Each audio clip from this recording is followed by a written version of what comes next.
En, en este formato es una comunicación horizontal.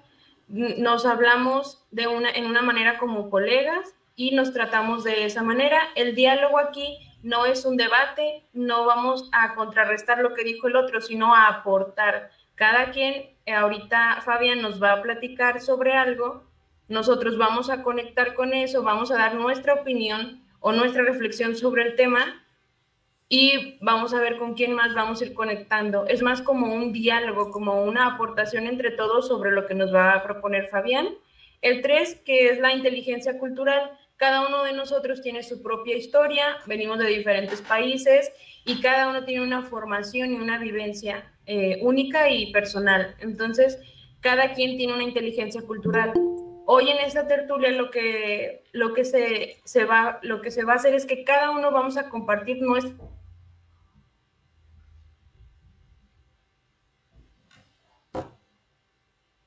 Bueno, parece que No, tiene... Gisela, sí. Parece que un tiene... significado de Ah, lo que nos va a hablar ah, Fabián. mm. Más o menos nos imaginamos por el tema que es dirigir y encaminar, una guía para los entrenadores de fútbol, más o menos como que ya hicimos un concepto. Pero conforme Fabián nos vaya platicando y conforme cada uno vaya dando sus aportaciones, vamos a crear un sentido en común y cada quien se va a enriquecer con lo que dijo el otro o con las reflexiones de los demás. El 5 es que la tertulia dialógica es un instrumento, es una herramienta que nos ayuda a que podamos aprender, pero también a compartirnos hacia los demás. El número 6, que es la dimensión crítica. La tertulia es también una herramienta que nos ayuda a que podamos reflexionar, a que usemos nuestro pensamiento crítico y analítico y podamos compartir eso con los demás y enriquecernos con lo que los demás dicen. Es solidario porque nos pone a practicar mucho el respeto y la empatía hacia todos los que estamos participando en la tertulia. Nos comunicamos con respeto, tratamos de entender desde el punto del otro lo que está reflexionando y vemos cómo acomodamos eso con mi propia historia, con mi propia cultura. El 8 es la transformación, como va conectado un poco con el punto 4, creo que es, porque transforma precisamente, llegamos de una manera con alguna idea, con un concepto, y cuando nos enriquecemos vamos transformando nuestro aprendizaje, transformando la idea que tenemos de lo que vamos a hablar el día de hoy.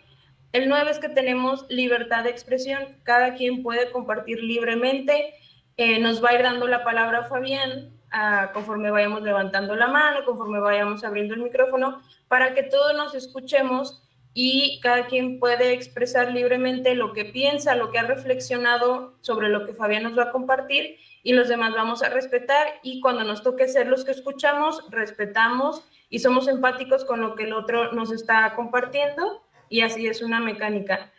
Y el 10, la tertulia dialógica se empieza como con literatura, con textos, y se invita y favorece el disfrute de la lectura. En este caso, pues vamos a disfrutar de esta conversación, de los materiales que nos comparta Fabián, y con eso cerramos lo que es el decálogo. A grandes rasgos, esto es una tertulia dialógica y esas son sus características. Ahora, Unai nos va a compartir las características del moderador, que hoy será Fabián, y después de los tertuliantes, que seremos todos los demás. Gracias, Gisela. Gracias, Gisela, por la explicación, sí. Es necesaria la explicación porque siempre hay gente nueva, sí. En este caso, de hecho, hay más gente nueva que otros días. Eh, Decir un poco brevemente, voy a ser breve, que la tertulia tiene como un origen en España como tal, sí, la tertulia ideológica, justo en los barrios más vulnerables de Cataluña, en una época muy difícil, en el franquismo, sí, donde gracias a la tertulia pues, se pudo empoderar a una sociedad que en ese momento no tenía palabras. ¿Sí? Bueno, voy con en las características del moderador. En este caso va a ser Fabián Ruiz. ¿Sí? Como característica primera, ¿no? Tiene que ser neutral y objetivo. ¿Sí? Él nos va a exponer. ¿Sí? Normalmente en nuestras tertulias intentamos no opinar sobre... Hombre, si es una tertulia de historias, opinamos sobre algunos temas, ¿no? Pero como normalmente hemos hecho tertulias tanto educativas, psicología. En este caso, gracias a Fabián, hemos abierto el tema del fútbol, ¿sí? Pero bueno, cuando hablamos de fútbol, como bien dirá Fabián, hablamos de la vida, ¿sí? Luego, gestión del tiempo, sí, normalmente dura 1 hora y media, pero es verdad que por ahora somos 17, ¿sí? La idea es que tienen que hablar todos en algún momento, ¿eh? Entonces, pues bueno, si hay que ampliar 15 minutos más, no pasa nada. Fomentar la participación, ¿no? La idea es que en algún momento Fabián, como moderador, dé pie a todos, ¿sí? Si en algún momento, Fabián, no ves el nombre de alguno de los conectados, me dices.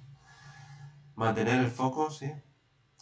Las tertulias tienen algo muy especial, que tienen un ambiente envolvente que te hace estar muy conectado, no es una charla, ¿sí?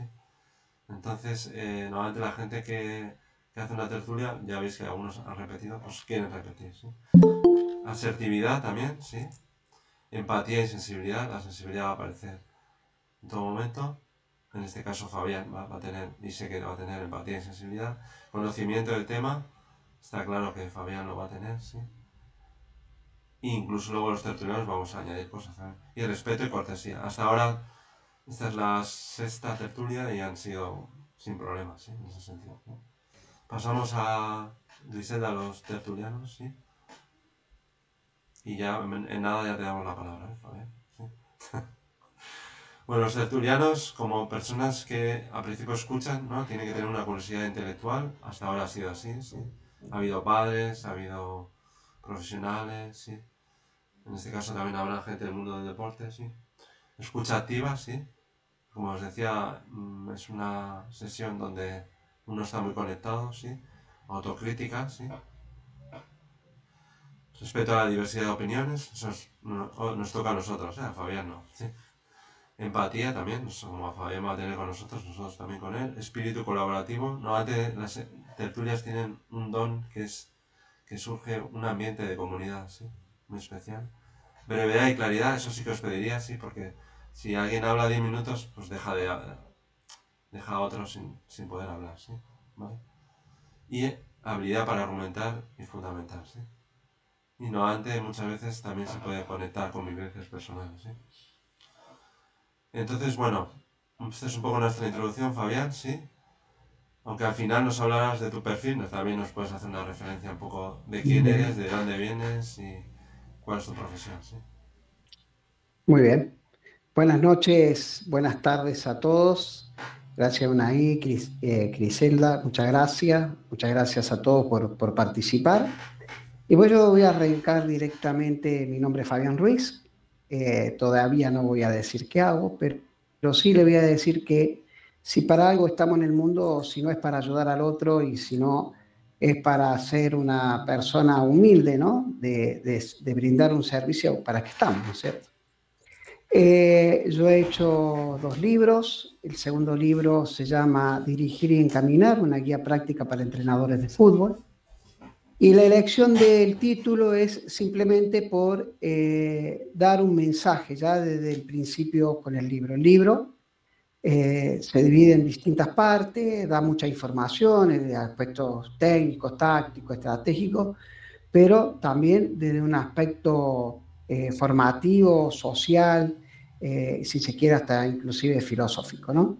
Dirigir y encaminar, principalmente la intención es, desde la palabra dirigir, es llegar al entrenador, al jugador de fútbol, al ámbito deportivo, siendo una guía de aprendizaje, de encuentro, hacia un objetivo común entre todos. Hay mucha gente, muchos jugadores, entrenadores y mucha gente del fútbol que necesita a alguien muchas veces que nos dirija, que nos lleve a la idea esta de tener un objetivo común, ¿sí? En este aspecto mucha gente no encuentra la posibilidad. A veces las herramientas son escasas y las oportunidades también. Y encaminar es precisamente lo que sigue a dirigir. Encaminar porque hay mucha gente que ya está dentro de ese objetivo que tiene que ver con lo deportivo, ¿no? Y nosotros dentro de lo que es encaminar, lo acomodamos en ese camino, ¿sí? Lo hacemos propio también del objetivo y tratamos de llevar hacia adelante. Los entrenadores de fútbol a nivel mundial hemos llegado a la actividad deportiva muchas veces solamente por el hecho de haberlo jugado.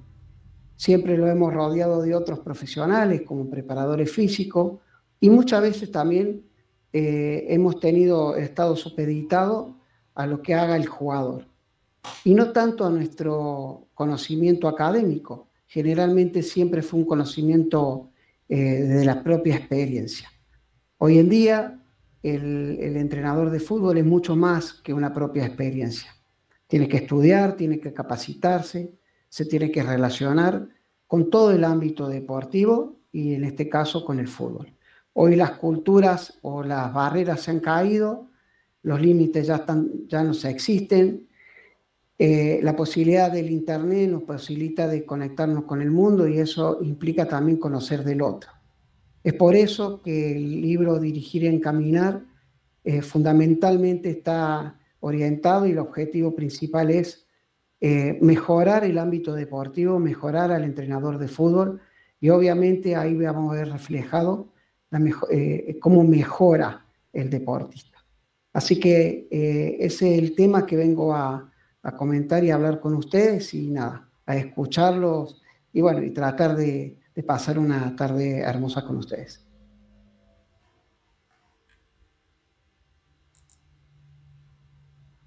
Muchas gracias, Fabián. Pero te toca a ti ser moderador, ¿eh? Así que tú nos das pie. Bueno, muy bien. Bueno, los voy a escuchar a ustedes. Si alguien quiere hacer alguna pregunta, alguna acotación. Me gustan más las preguntas, pero bueno.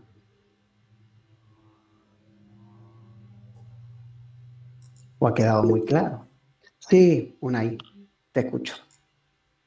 Yo he conectado con el tema de encaminar, sí. Tengo la suerte de estar en el día a día en el sistema educativo, sí, y en un colegio a las mañanas. Entonces, para mí el fútbol está conectado continuamente con nuestras vivencias en la relación profesor-alumno. Y en muchos momentos nos ha ayudado a encaminar situaciones bastante complicadas, ¿sí? El propio fútbol, ¿eh? O sea, hablar de ello, jugar en el patio con ellos. Bien. Porque, como bien decías, es un momento complicado, ¿sí? En donde todo va muy rápido y es algo que repito muchas veces. A veces llegar rápido es más importante que el propio camino, ¿sí? Sí. Entonces, en España, quizás, porque cuando he visitado América me parece más, todo va todavía más rápido, es una sociedad muy estresada y el niño lo nota, ¿sí? Entonces, el fútbol para ellos es una liberación y un encaminar a algo positivo. Muy bien. Tirso, te escucho. Tirso Osvaldo Martínez Flor. Te escuchamos. Sí, perdón. Si algo me interesaría en la tertulia de ahora es la frase que el fútbol es igual que la vida. Me gustaría saber cómo manejas tú esa frase. Gracias. La verdad que yo no sé si el fútbol realmente es igual que la vida. Si bien se presentan un montón de cuestiones que son parecidas a la vida, lo de la diferencia del fútbol con respecto a la vida, todo lo que hace la vida, es que esto es un juego. El problema es cuando aquellas cuestiones de la vida diaria que no nos hacen relacionarnos, ni siquiera son saludables, se meten en el fútbol. Gracias a Dios, en los deportes, y en este caso el fútbol, todavía tiene esa posibilidad de no mezclar tanto aquellas cuestiones que no tienen que ver con la vida. En el caso de lo que es la filosofía del deporte, bueno, sí, tiene muchas cosas en común, porque compites, en la vida compites, te mides, te entrenas, te preparas, conoces gente, te habitúas a distintos medios, a distintos campos. Entonces, sí, en muchas cuestiones sí tienen mucho que ver, pero creo que todavía el fútbol, en algún aspecto, cuida, o de alguna forma lo que tratamos y llamamos tanto este deporte, tratamos de cuidar que la esencia es un juego, simplemente un juego, ¿no? Pero bueno, como en alguna frase también se dice que uno juega como vive, también te puedo decir que uno vive según la condición que le ponga el juego, ¿no? Así que, bueno, gracias por la pregunta. Bueno, Griselda, te escuchamos. Yo con lo que conecté fue con las palabras también, dirigir y encaminar, porque yo nunca he sido entrenadora, siempre he sido maestra. Entonces, cuando yo he practicado algún deporte, pareciera que el entrenador solo va a ver la técnica y ya, pero me interesa mucho saber qué más, qué tanto más allá va el entrenador. Y digo, ahora estoy practicando box y veo cómo veo un poco más de esto con los entrenadores porque me lesioné y entonces están al pendiente, o ven que bajo las manos y vamos, tú puedes, y te motivan y te llevan a hacer cosas que tú ni incluso imaginabas, como que ni tú puedes ver ese potencial en ti mismo. Entonces, me gustaría preguntar, Fabián, ¿cómo es el papel del entrenador en cuanto a estas dos palabras de dirigir y encaminar? ¿Cómo es su relación con los atletas, con sus deportistas? Bien.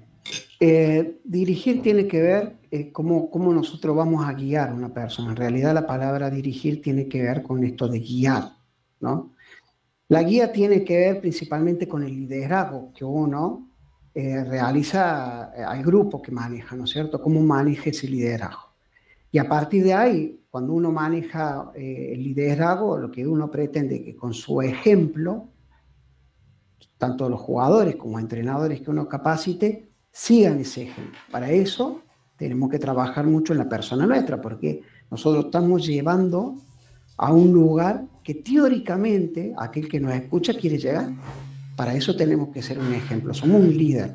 Y los líderes tenemos que tratar de obviamente darle toda la herramienta posible para que esa persona o ese jugador llegue a ese objetivo, ¿no es cierto? Eso por un lado. Y encaminar en el camino se van a encontrar un montón de situaciones. Hay veces que los deportistas, como se dice, se come el personaje, ¿cierto? Entra en un ámbito tan fantástico, principalmente en la parte profesional, que acá también en Argentina decimos que se marea un poco. Y de ese mareo ingresan un montón de posibilidades, ¿no? Mayor fama, éxito, poco tiempo para disfrutar de la familia porque tiene que seguir entrenando. Sin embargo, muchas veces la fama supera el profesionalismo y el deportista se empieza a perder. En ese camino nosotros tratamos de ir barriendo todas aquellas impurezas para que obviamente pueda ser un camino de deportista que no termina cuando deja de ser profesional. Ese camino debe ser hasta el último día de su vida, que pueda seguir practicando, si no es el fútbol, alguna actividad deportiva, o que está abrazado el deporte de salud. Entonces, fundamental para el entrenador el liderazgo. El liderazgo, esa es la guía, ¿estamos? Y fundamental para el entrenador darle las herramientas y limpiarle de impureza el camino para poder llegar. Sí, te escucho, Johnny, a Cheta. Saludos, buenas tardes. Muy bonito tema, gracias. Una pregunta, ¿cómo realiza usted el acompañamiento en materia de motivación? Sé que algunos clubes o algunos países desarrollados utilizan mucho la neuromotivación o la parte de la preparación mental, o sea, aparte de lo físico, también utilizan mucho esta parte de la preparación mental, ¿verdad? La preparación mental para ir por esos caminos de los que usted está mencionando. Gracias. Mira, muchas gracias. Miren, si no hay conocimiento del deportista es muy difícil motivarlo.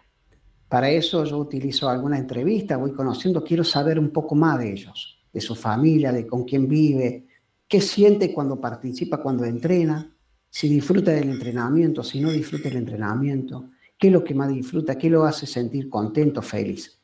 No creo que haya otra motivación más importante que es cómo se siente el otro.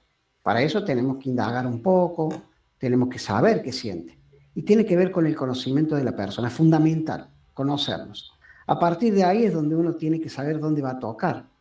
Lo más importante es convencer que el entrenamiento es la posibilidad más importante de motivación. Tengo que tener un motivo. Vieron que cuando uno va a un gimnasio, después de tanto tiempo sale todo dolorido y sin embargo se siente un poco más grandote, más ancho. Bueno, a eso tenemos que producir un entrenamiento, que salga con más conocimiento, más ancho, con más intención de volver al entrenamiento. Por eso hay que hacer entrenamientos que sean de aprendizaje, de mejora, de corrección y que sean divertidos, que la pasen bien. Entonces, ¿cómo que la pasen bien? Claro. Mire, en el deporte de alto nivel, el profesional debe disfrutar con el sufrimiento. Una cosa increíble, pero es así. Y el esfuerzo lo motiva. Entonces ahí tenemos que trabajar. En el deportista lo rodea mucha gente. Y a veces eso también tiene que estar a favor de la motivación. Entonces también tengo que conocer su núcleo que lo rodea. Para eso también yo tengo que ver cuántas personas de su familia, de su entorno, hacen que este deportista crezca. Y si no la tiene, tenemos que tratar de ser nosotros los que nos llegamos un poco más. Y si la tiene, que sea de forma positiva. Cualquier jugador de fútbol, cuando llega a su casa, lo primero que le preguntan es cómo salieron. No le preguntan si se divirtió o si la pasó bien. Ese es quizá lo más duro del deporte, que se mide constantemente con resultados. Bueno, yo a los jóvenes les digo, se gana, se empata o se aprende, ¿sí? Entonces siempre, aunque sea en la derrota, uno se aprende, tiene que aprender. También, gracias. También otra pregunta, ¿cómo hacer como entrenador o como atletas, especialmente cuando se es muy joven, ¿verdad? Esta parte, manejar emocionalmente la parte de la competitividad, porque realmente en los clubes deportivos, especialmente cuando son deportes grupales, aunque sean un equipo en teoría, normalmente los chicos, los atletas, entre ellos van creando también como ciertos, digamos, discrepancias o conflictos, riñas, etcétera, porque tal vez uno está en un mejor nivel en cierto momento, ¿verdad? Sabemos que en el deporte, pues los niveles de condición física son variantes, o sea, puede ser que el estrella de ese momento de todo el equipo está en la cúspide, pero puede ser que en otra ocasión esté abajo. Entonces, cómo ir como regulando esos niveles donde más de ver el deporte como algo que gana el mejor, ¿verdad? Porque siempre se ha llevado esa consigna, ¿verdad? Que gane el mejor, sino a mí me gusta lo que usted está planteando, se gana, se empata o se aprende, o sea, manejar ese concepto de que nunca va a haber una pérdida, sino al contrario, se gana más experiencia, pero cómo hacer entender que los atletas realmente puedan ir como controlando eso y los entrenadores también que no caigan en ese vicio, ¿verdad? En esa, llamémosle, podría ser como ansiedad, pues que tenemos que ser los mejores siempre, por ejemplo. Bien. Primero, es muy importante el grupo de trabajo que uno tenga. Entonces yo, por ejemplo, con mi plantel de profesionales, que inclusive tenemos un psicólogo, los temas más puntuales, los temas más difíciles con respecto a lo emocional, obviamente tenemos que rodearlo con un profesional. Pero el labor de la contención de todo el plantel, que tenemos planteles de 25 a 30 jugadores, lo tenemos que hacer entre todos, ¿no? Pero siempre tenemos que estar con profesionales. Los profesionales nos van a dar la mejor respuesta, ese por un lado. Por otro lado, el ser humano compite por su naturaleza misma, lo cual no hay que ver la competencia como algo malo, hay que verlo como algo que es necesario. Lo que no se puede competir es en desventaja o en desigualdad o haciendo trampa. Eso hay que tratar de que no suceda. Muchas veces los entrenadores, el solo hecho de querer jugar con su equipo contra equipos mucho más grandes, solamente por decir, a ver, medirme, y el resultado es totalmente negativo, no ayuda ni siquiera para el que gana ni el que para pierde. Si perdés 7-0, no competiste, no aprovechaste, no disfrutaste, no la pasaste bien, no aprendiste nada. Si ganas 7-0 es lo mismo, porque vapuleaste al rival y no aprendiste nada. La competencia tiene que ser a medida, por eso están las diferentes edades, las diferentes categorías, tiene que ser a medida. Y en eso los entrenadores somos los primeros responsables. Llevar a nuestro deportista a las competencias que estén a su medida, ¿sí? Eso es lo más importante. Y después no tenerle miedo a la competencia. El ser humano compite desde el nacimiento. Y la competencia es una herramienta que nos va a servir para medir también. Pero vuelvo a reiterar, la competencia tiene que ser a medida, no en desigualdad. Si no, no estamos ayudando en nada, ¿no? Ahí el deporte cambia muchísimo.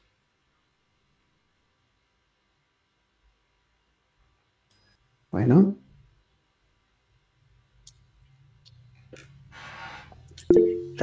Sí, Tiso, de vuelta. Sí, Tiso, te escucho, Osvaldo.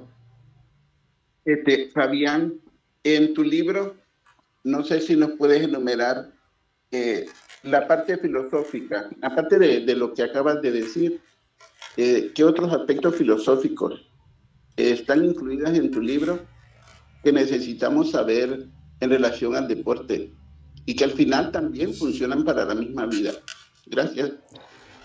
Bueno, primero que todo, dentro de la filosofía del método de que yo trato de transmitir, primero que es un juego donde todos juegan.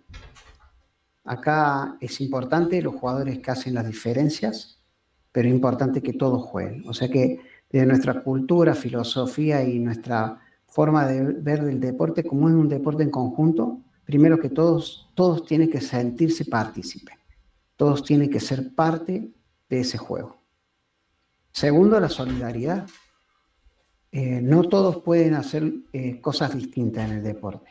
Entonces, la solidaridad con el otro, el respeto, la aceptación de las diferencias, dentro del mismo plantel, ¿no es cierto? Habrá jugadores que cumplirán una función mucho más vistosa que otra, quizás esos jugadores distintos, ¿no es cierto?, que muestran otra cosa, pero el resto son los que acompañan a ese talento. Entonces, todos son importantes, todos son necesarios. Y después, obviamente, la puntualidad, el respeto, el sacrificio, el esfuerzo, el buscar el motivo de por qué estoy acá es fundamental, la humildad, el servicio al otro. Esas son cuestiones, son parámetros muy importantes dentro de la actividad y sobre todo amar lo que hago.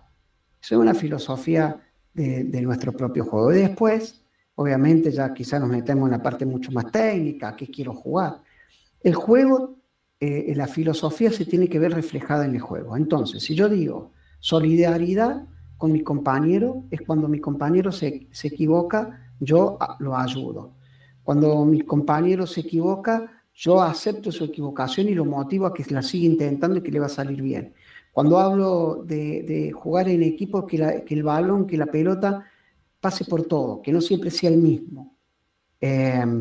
Bueno, el sacrificio, el esfuerzo y no dar pérdida nunca en la pelota por pérdida, marcan un poco la filosofía. A partir de ahí es como entrenamos.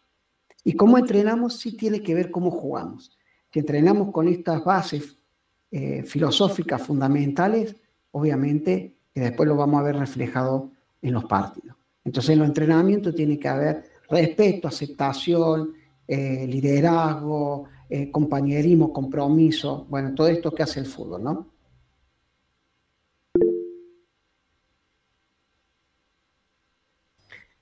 Sí, Johnny, te escuchamos. Gracias. Otra pregunta. A veces se da pues situaciones donde los equipos, los atletas se tienen que medir contra oponentes de otras nacionalidades, especialmente cuando hablamos de culturas superiores, ¿verdad? En cuestión económica o de países desarrollados. ¿Cómo debe ser esa mentalidad o ese tipo de preparación que deben de tener estos chicos cuando, por ejemplo, van a algún tipo de juego de intercambio, amistoso, ya sea de competitivo, con miras a juegos ya de clasificatorios, olímpicos, panamericanos, etcétera, cualquiera que sea la índole, ¿verdad? Porque a veces considero pues que se tiene en las personas, especialmente la cultura latinoamericana, una especie de estigma de inferioridad. Entonces, ¿cómo hacerle ver al atleta que todos podemos estar como en igualdad de oportunidades, pues siendo un poco más realista también con las condiciones físicas y el recurso, etcétera? Bien, mira, el conocer al otro te permite ponerte ahí al nivel de igualdad.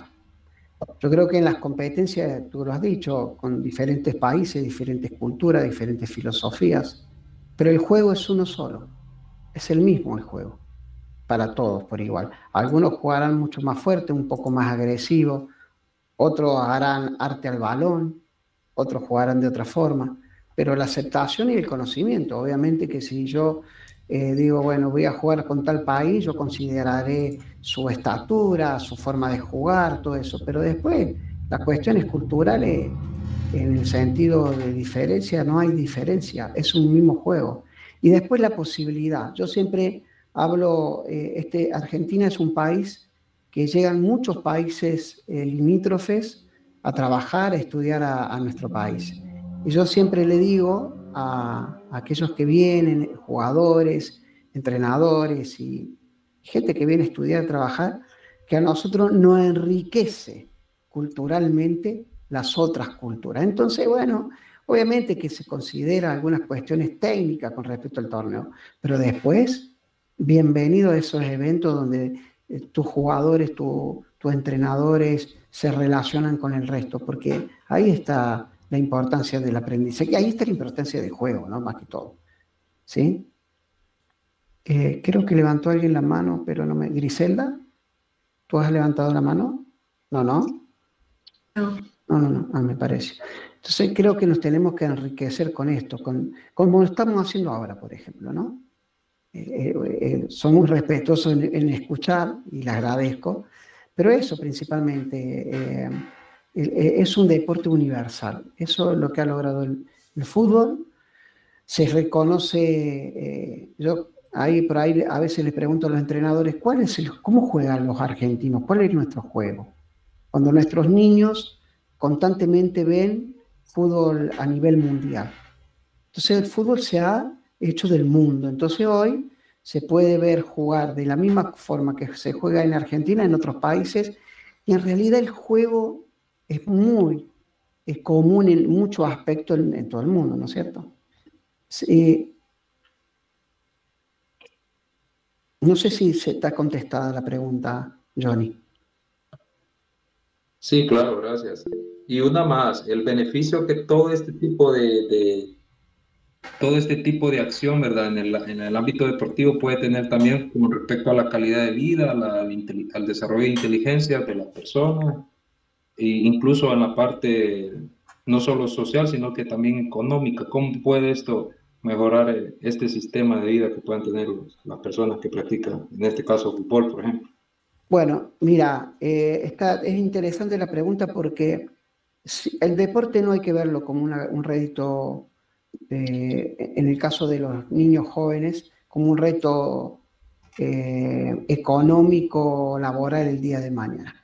Cuando arrancamos en esta actividad, tratamos de sanar al juego, hablando del juego, no como una ganancia económica.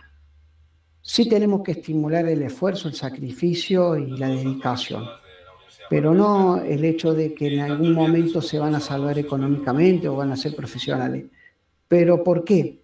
Porque estaría mintiéndole, estaría siendo injusto. En Argentina solamente el 3% de aquellos jugadores que de alguna forma pueden acceder al profesionalismo, económicamente van a estar salvados. Entonces, en el deporte y en el fútbol, que hay mucho dinero, tratamos de evitar esa situación. No se juega mejor por tener más dinero, se juega mejor por entrenar mejor. Eso me parece fundamental. El dinero es una consecuencia de este deporte. Hay otros deportes que tienen mucho dinero y entrenan tan bien y tantas horas como es el fútbol, pero pero no tienen el nivel económico que se maneja el fútbol, y bueno, eso es así porque es así, pero después nosotros no tenemos que tener objetivos económicos con el deportista. Sí, obviamente que trabajamos y cobramos, pero el objetivo es deportivo, después será lo que tiene que ser. Tiso, Osvaldo, te escucho. Fabián, si algo me ha llamado la atención con lo que acabas de decir inicialmente, es el trabajo en equipo, pero bajo la visión de que todos tienen que participar. Déjame decirte que yo me decepcioné del fútbol. Y yo me decepcioné del fútbol porque siempre fui banca. Y no sé, o sea, los técnicos ven en las diferentes personas posibilidades y lo que interesa es ganar. Te estoy hablando de mi niñez. La primera vez que me sacaron fue porque el mejor del equipo salió lesionado. Yo me recuerdo que esa vez decía que si me metían en algún momento, que el gol que yo metiese iba a ser la diferencia. Y efectivamente eso pasó. Metió un gol que nadie esperaba, pero no volví a jugar nunca más. Me parece fundamental lo que dices en el sentido de que hay que meter a todos en el juego, porque los técnicos no hacen eso, solamente. Mira, en la provincia que yo estoy, que se llama Córdoba, en Argentina, hay unas reglas de la regla de la liga que obligan a hacer todos los cambios para que jueguen todos. Aún así, hay niños que entran y juegan 2 minutos nomás, y está mal, está muy mal. Yo tuve una experiencia muy hermosa en España en lo que es el fútbol promesa, y que jugaban 3 tiempos y tenían la obligación de que jueguen todos los niños, y eso es lo más importante. Es que no concibo el fútbol de otra forma que no sea colectivo. Porque el fútbol, más allá de un deporte, es una convicción que el día de mañana el jugador que empieza o cualquiera de nosotros necesitamos para poder vivir en sociedad. Si no entendemos que tenemos que vivir en sociedad, es muy difícil si al fútbol no lo hacemos y tratamos de que se transmitan esos valores. Entonces, todos los niños tienen derecho de jugar. Casualmente, hace un tiempito estoy dando un curso de monitor en fútbol infantil, y yo le leí todos los derechos que tienen los niños a nivel mundial. Y el derecho a jugar, el derecho a participar en las decisiones, el derecho a competir a un nivel adecuado. O sea, yo creo que nuestra sociedad está muy vinculado al deporte, y el fútbol, como decíamos recién, si el fútbol es parte de la vida o el fútbol es como la vida, yo creo que tiene partes de la vida muy importantes, y este es uno: poder vivir en sociedad y que todos seamos partícipes. Y cada vez pareciera que es más difícil. Cuando éramos niños jugábamos en la calle, en los terrenos baldíos y abandonados, y en las plazas, y no había ningún tipo de problema, y jugábamos todo el día, y en verano jugábamos a toda hora. Hoy en las grandes ciudades cada vez es más difícil lograr eso. Entonces las escuelas de fútbol han sustituido lo que es la calle.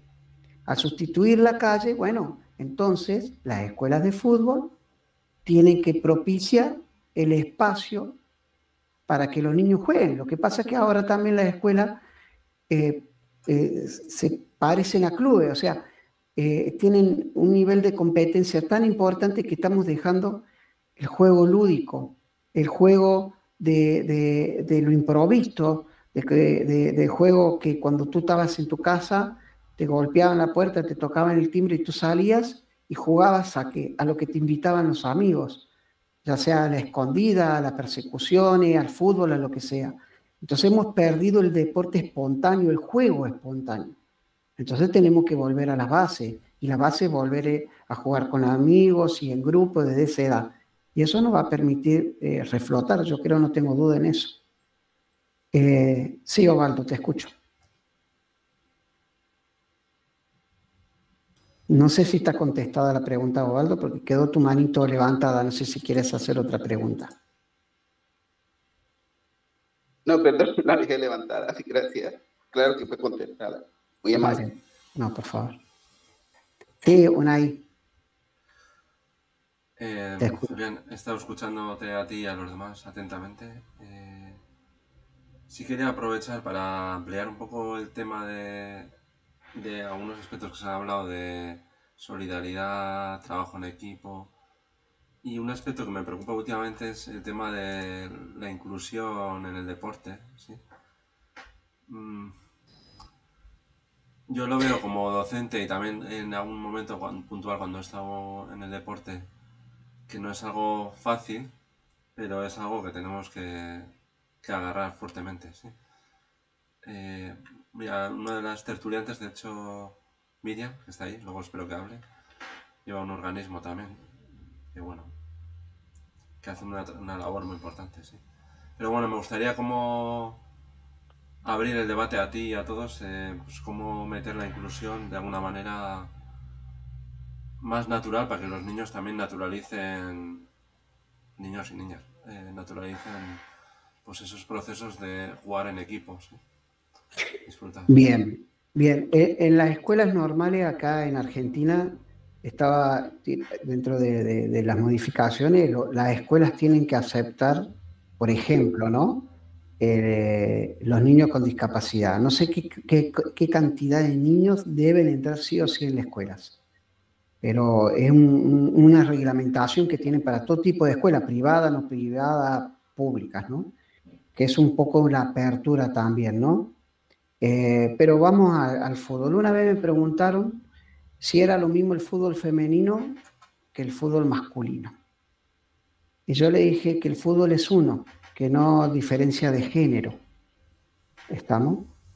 Y creo que el fútbol es uno, el deporte es uno. Después tenemos que aceptar la inclusión. En algún momento se decía a nivel FIFA que hasta los 12 años varones y mujeres podían jugar juntos, por ejemplo, ¿no?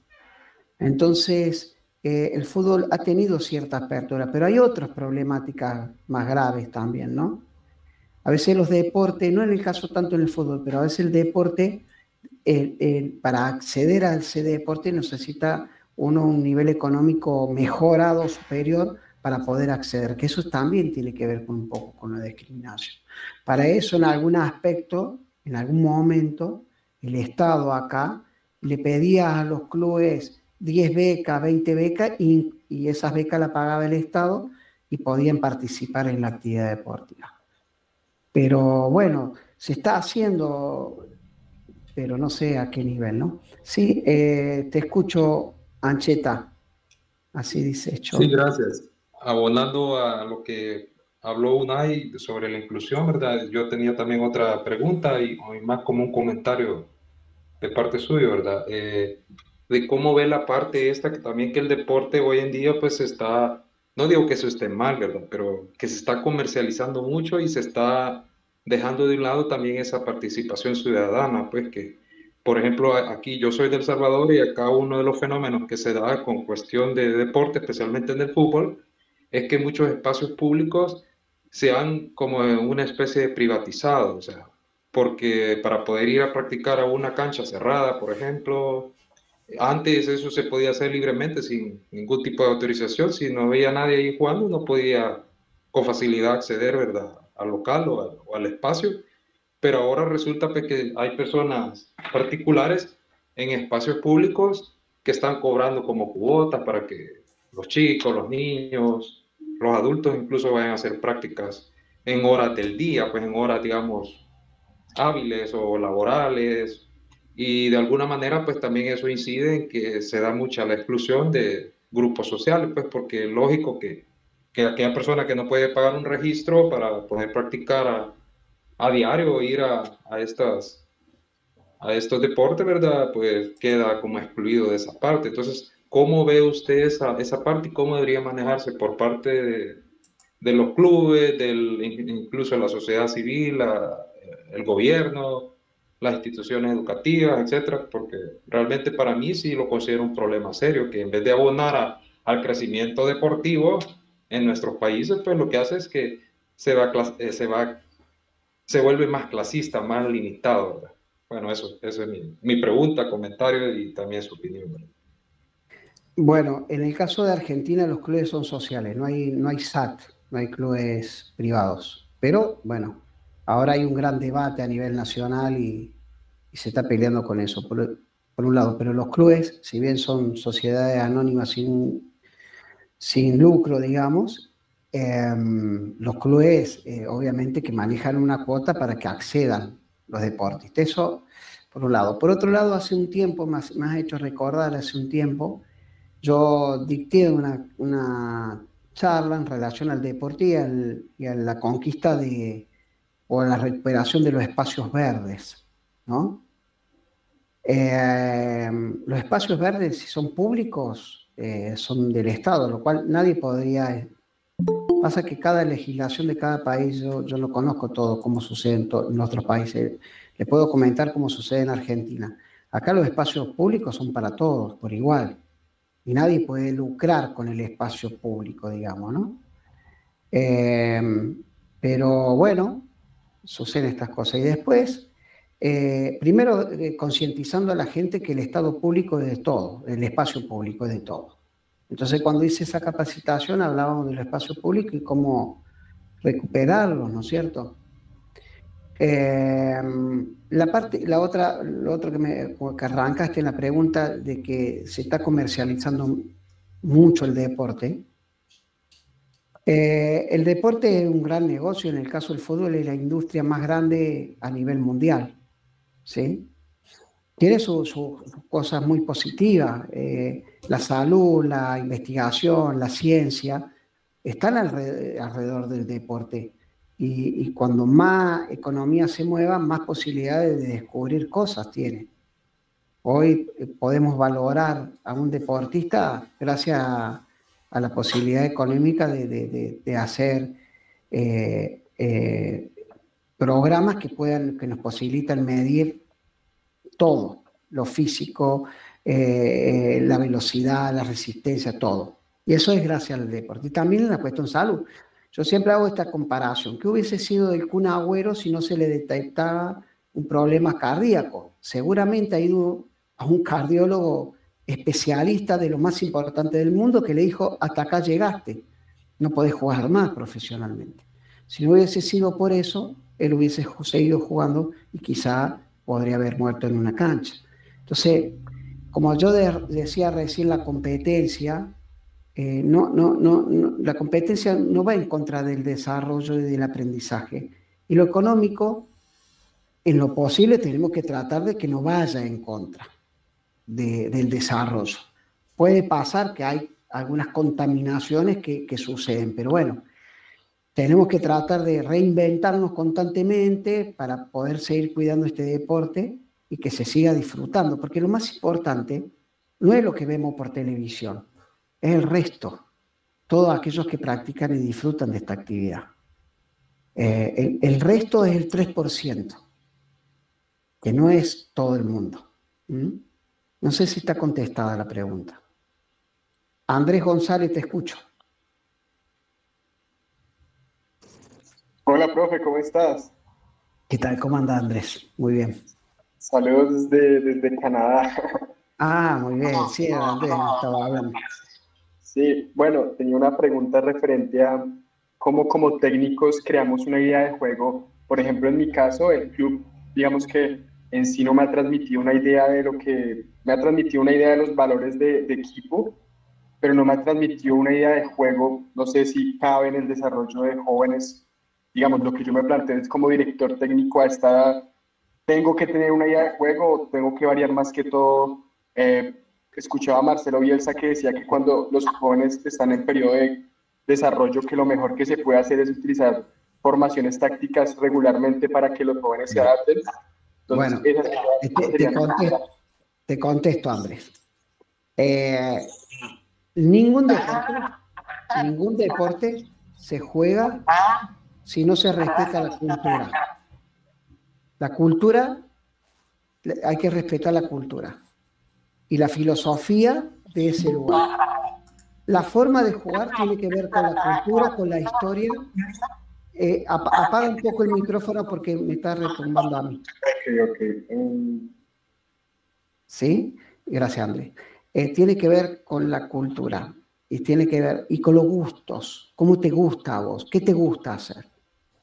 No voy a ir muy técnico porque no quiero ser muy técnico, pero si a Inglaterra le gustaba dividir el balón y a Argentina le gustaba hacer otra cosa, tiene que ver con una cuestión de historia y cultura. Hay que respetar la cultura y la historia. A pesar que tú, Andrés, eres colombiano y estás en Canadá, tienes que adaptarte a esa cultura y meter un poquito lo que a vos te gusta, pero hay que adaptarse a la cultura y respetar la cultura, y a partir de ahí se crea una nueva filosofía, que la tuya más la idea del alumno, del jugador que tú tienes.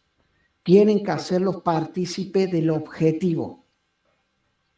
Pero no quiero entrar mucho en la cuestión técnica porque no da para este momento, Andrés, ¿sabes? Ok, porque es que el problema que veo es que aquí, digamos, en mi equipo tengo 19 jóvenes, de los cuales pueden haber fácilmente 13 nacionalidades.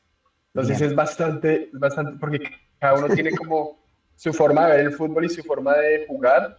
Digamos que lo que nos ha pasado un poco es que, digamos, lo que yo les decía a los padres, porque claramente los padres a veces son un poco el problema en esta etapa porque quieren ver a los jóvenes ganar, y les ponen incluso un poco de presión en los partidos principalmente. Bien. Yo me enfoco más que todo en que jueguen y que se divierten, y justamente hemos tenido una racha mala en el sentido que hemos perdido muchos partidos, pero a nivel colectivo los jugadores o sea, el equipo como empezó, ya estamos como el 80% de la temporada ha mejorado colectivamente mucho. Entonces eso trato de enfocar en eso, pero a lo que decías, profe, también de que la diversión, digamos, el perder, ganar, que ganar, empatar y aprender, cómo uno hace para de verdad y meterle eso al chico, porque yo veo que aunque les diga perdimos pero estamos aprendiendo, se van calientes, como se dice, ¿no? Bueno, pero ahí tienes tú, qué lindo que tienes un montón de cultura, ya tienes una filosofía propia, distinta al resto, y eso es distinto al resto. No mejor ni peor, distintas. Y ahí tienes que aceptar. Y después, a nadie le gusta perder, esa es la verdad. ¿Sí? Pero una cosa es perder y creer que eso es lo peor que te puede haber pasado, y otra cosa es perder y decir, bueno, listo, tengo la revancha la semana que viene. ¿Ok? Nosotros tenemos que hacer esto, la resiliencia, la capacidad de soportar el error o los problemas para poder salir de eso rápidamente y volver a disfrutar del deporte, porque este deporte, como todos, te da una revancha. Sí, quiero hacer pasar ahora a Organización Cristiana. Sí, tiene ahí unas preguntitas. Gracias, Andrés. Hola, mi nombre es Miriam. Primeramente agradecer por el espacio. Soy de El Salvador y particularmente expongo un poco lo que nos ha sucedido a nosotros con nuestros estudiantes, aunque yo no soy deportista, pero mis estudiantes sí se están preparando. Entonces, nuestros estudiantes particularmente tienen discapacidad, y acá tenemos la bendición de que nuestro deportista, nuestro entrenador, ha sido preparado en Alemania para darles deporte adaptado. Pero nosotros no vemos, o al menos yo no veo, una integración con los niños regulares.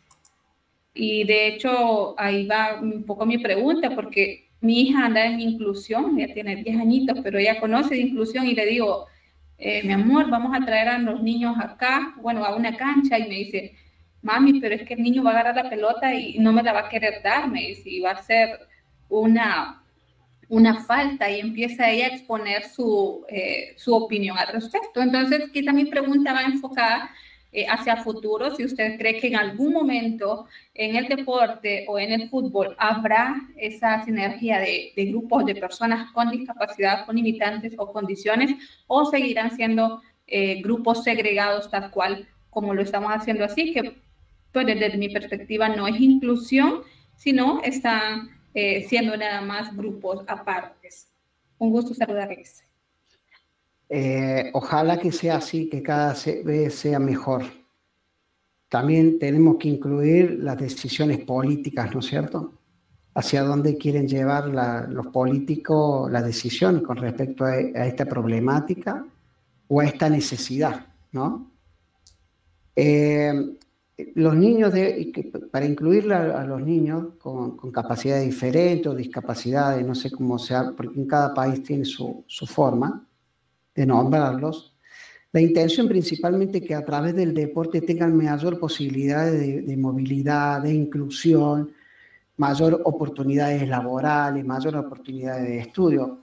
El deporte es un medio que nos debe permitir eso, no solamente a los niños, niñas con discapacidad, sino a todos los seres humanos, ¿no? El deporte tiene que ser el medio, el instrumento que nos permita llegar a alcanzar, porque el deporte no solamente tiene que ver con ganar, empatar o perder, sino tiene que ver con una cuestión de salud, una cuestión de desarrollo física e intelectual, porque el deporte, y en el caso del fútbol también, te hace tomar decisiones constantemente, entonces eso te desarrolla, te entrena tu respuesta a nivel cognitivo.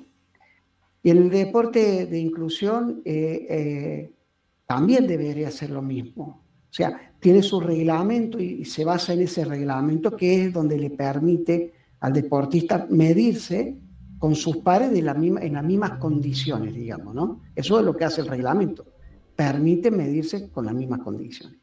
Ojalá, no soy yo quien te puede decir si esto va mejorando o no. Yo estoy dentro de un núcleo deportivo que veo que hay algunas cuestiones sí mejoran, ¿sí? Y sé que todavía nos falta un montón a nivel sociedad para poder llevar a la igualdad esas condiciones. Creo que ni siquiera está pasando en algún aspecto con personas que no tienen ningún tipo de problema, ¿no? Pero bueno, sí, todavía nos falta mucho para seguir creciendo. Hay algunos países que están en otro nivel y mejor, y otros que no tanto. Sí, gracias. Sí, tengo justo Unai, te escucho, y después sigue Fabián Melgar. Sí, he levantado la mano por dos razones, pero ya veo que va cogiendo dinámica. Bueno. De que hablen todos, sí. La primera es que igual tú no puedes ver todos los que están conectados, sí. Entonces voy a hacer referencia a todos los que estéis en la tertulia, sí. Algunos ya os he hablado, ¿no? Pero los que no habéis hablado, pues la idea de la tertulia es siempre que participen todos, ¿sí? Entonces está conectada Alejandra Armijo, ¿sí?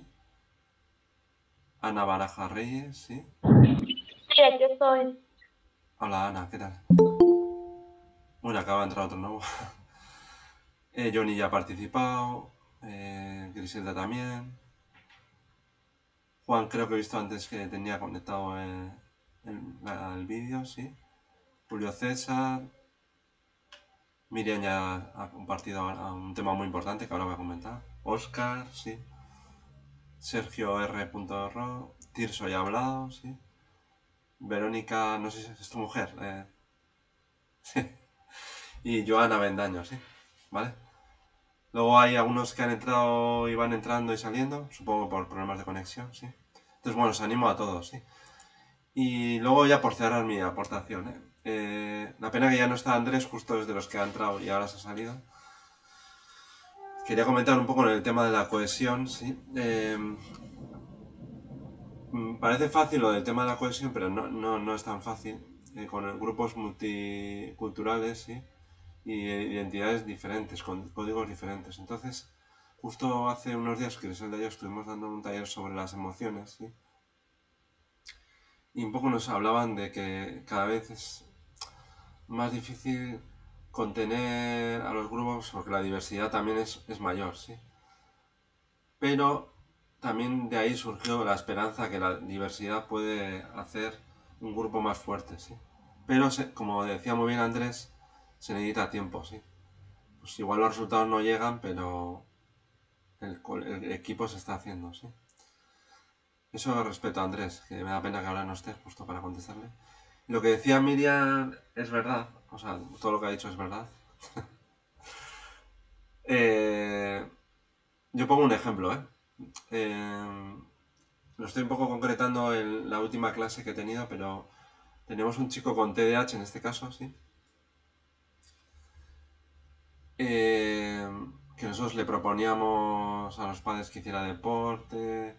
Al final conseguimos hacer el deporte, pero a través del parkour, ¿sí?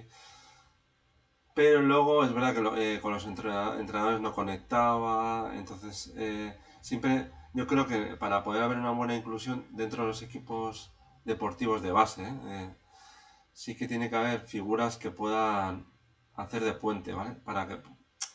Para que ese ingreso, ese plan de aceptación inicial sea mejor, ¿sí? Entonces, creo que esa figura debería existir. Aquí en España, alguna vez en los clubes ya les he comentado, pero no es fácil, Sí. Y bueno, esa es mi aportación, sí. Se han unido otros 3 más, sí. Y bueno, os animo a todos a participar, sí. Gracias. Bien, gracias, Unai. Estaba Fabián, que me iba a hacer una pregunta.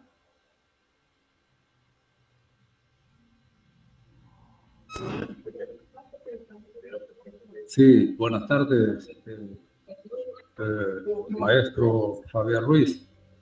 También un saludo ahí para Griselda y para Unai y para todos los compañeros. En realidad, me gusta la forma como usted está enfocando esta ponencia, esta tertulia, de manera muy sencilla, precisa, concisa, pero muy clara a la vez. Por mi parte, esta ponencia me está permitiendo reencontrarme, digamos, con lo que alguna vez inicié en mi vida, porque allá por los años 80 trabajé a nivel escolar, no como entrenador, pero sí como profesor de educación física, y me permitió, digamos, adquirir algunas experiencias en su momento. Luego tuve que dejar eso porque pasé, digamos, a otro nivel de trabajo donde ya no desarrollé el deporte. Pero bueno, mi pregunta fundamental quizás es, ¿qué cualidades considera usted que debe tener un entrenador para poder lograr una buena sinergia con los jugadores que dirige, con el equipo, ¿verdad? Y esta es como una segunda pregunta, ¿qué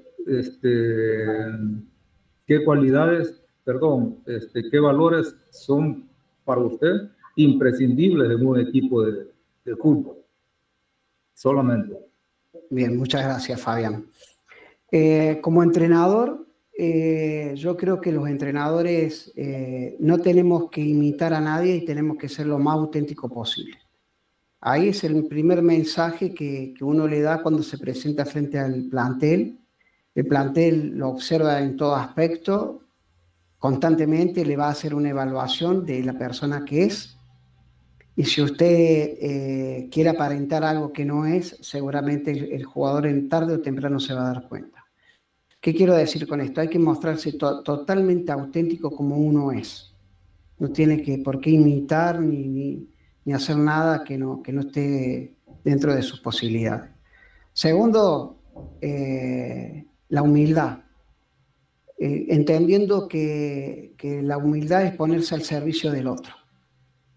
Y nosotros como entrenadores no somos lo más importante dentro del deporte. Lo más importante dentro del deporte son los jugadores. Entonces nosotros somos los que vamos a tratar de mejorarlos, enseñarles, capacitarlos, llevarlo al máximo de sus posibilidades. Entonces, desde un aspecto humilde, de dando un servicio. El servicio tiene que ser bueno para ellos, no para nosotros. Para nosotros tiene que ser lo mejor que demos, pero para ello tiene que ser un buen servicio. A partir del respeto que tiene que ver con los valores, respetarlos, respetar las diferencias, respetar las igualdades o los parecidos y respetar los objetivos. En este deporte que de conjunto se tiene que respetar también los objetivos de conjunto, pero también los objetivos individuales. Cada uno tiene sus propios objetivos, que siempre y cuando no perjudiquen al resto, son válidos. Para dar un ejemplo más claro y preciso, un arquero, un portero, un cuidapalos, como se llama en distintos lados, su equipo gana 5-4, está contento porque ganó, pero capaz que esté triste porque le hicieron 4 goles. El equipo gana 5-0 y el delantero no hizo goles, está contento porque su equipo ganó, pero él quería hacer goles porque es delantero. Entonces hay que respetar esas cuestiones, esos objetivos individuales, siempre y cuando no pongan en jaque, como quien dice, al resto. Pero después los valores tienen que ser el respeto siempre, el compañerismo. Yo siempre le digo a los planteles que a mí no me interesa que sean todos amigos. A edades tempranas sí estimulo la amistad. 10, 12, 11, 10 años, vamos, seamos todos amigos. Pero a partir de los 14 años, una edad mucho más importante, donde el joven y la joven deciden con quién quieren estar, con quién quieren participar, siempre les pido que sean compañeros, que sean respetuosos con el compañero, que no necesariamente tienen que ser amigos, pero sí respetuosos. Y después todo lo que hacen a los valores, la solidaridad, la ayuda mutua, la puntualidad, el ser buena persona, el colaborar, me parece que son los valores que hacen también al juego, ¿no? El sacrificio, el hacerse responsable, hacerse cargo, como decimos nosotros acá, de la situación, no responsabilizar al otro. Bueno, todas son pequeñas cosas, quizás